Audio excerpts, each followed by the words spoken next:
kay John yun. Binibigyan ni Kajan? Ha? Binibigyan niya? Binibigyan ni kay John yun. Kaya nga pumunta yung bata dyan eh.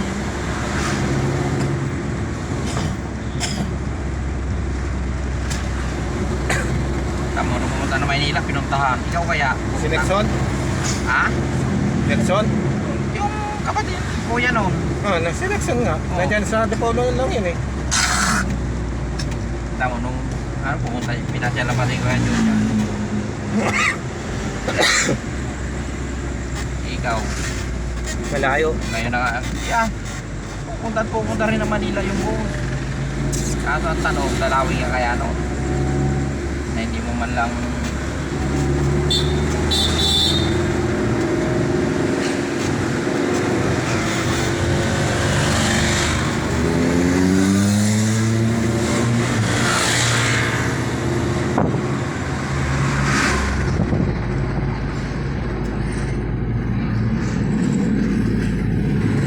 aral, kailangan niya ng gamit sa school na yung cellphone. Hindi mo wala mabigyan.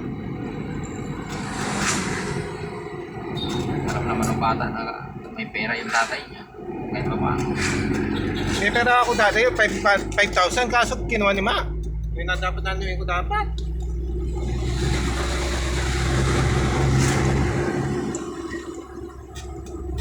Pera ka pa naman sa bangko.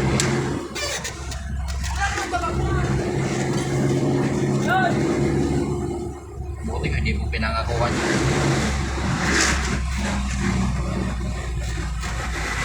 Yung pinangakuha niya nung ilang sana. Hindi pinangakuha.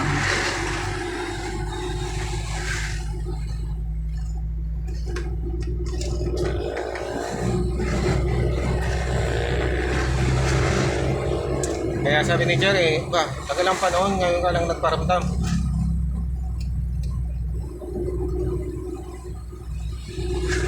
Malaki na yung anak mo. Bigyan mo ng regalo yan, touch cellphone lang.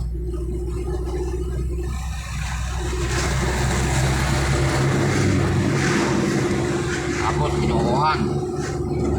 Yun na nga.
Magkano bibigay mo 2 linggo sa akin? 1,000. Ha? Bakit? 1,000. 1,000? Ano ba? Dapat nga, bawasan natin tag 200 nila ni. Wala naman tayo deliver. Oo ah. O, ma-deliver natin. Wala pa. Bigyan pa rin kita. 500. Ha? 500, dali po. Wala tayo deliver. 1,000 eh. Narinig ko eh. Sa linggo? Oo. Ay, Narinig ko sa'yo eh. 1,000 eh. Sa bunga nga ako eh. 500. Sabi mo sa loob ng sa 2 linggo kamo.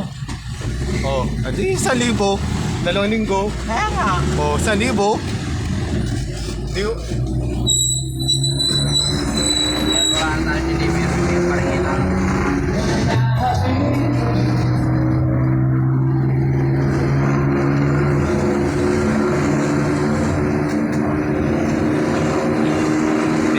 Saan ni Kuya Jun yung mga dalawang daan? Ay, dalawang libo. You know. Carl, ay ano? Nixon. Pumunta dyan. Oo. Sa akin kumuha ng pera ng kanyo. Ha? Sa akin kumuha ng pera ng kanyo. Magkano? 1,000 binigay, no?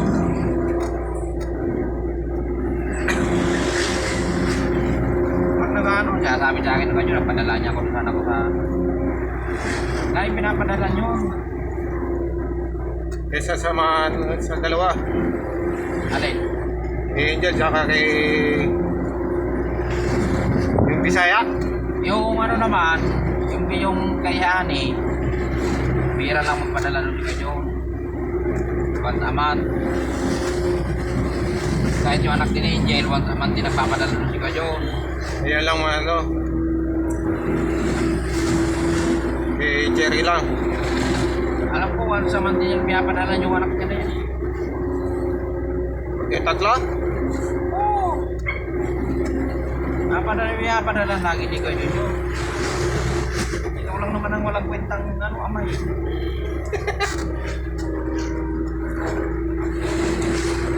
Nakausap mo yung tatay yung anak mo na yun eh. Tawag-tawag niya. Papa niya na anak mo walang kwenta. Papa mo walang kwenta naman. Tawag mo ang papa. Pag tatay ko yan, malaksak ko yan eh. Taktakin mo kagad na liig para yan ang walang panginabangan. Nagkatapos lang paraulan yung mama mo. Hindi nga man lang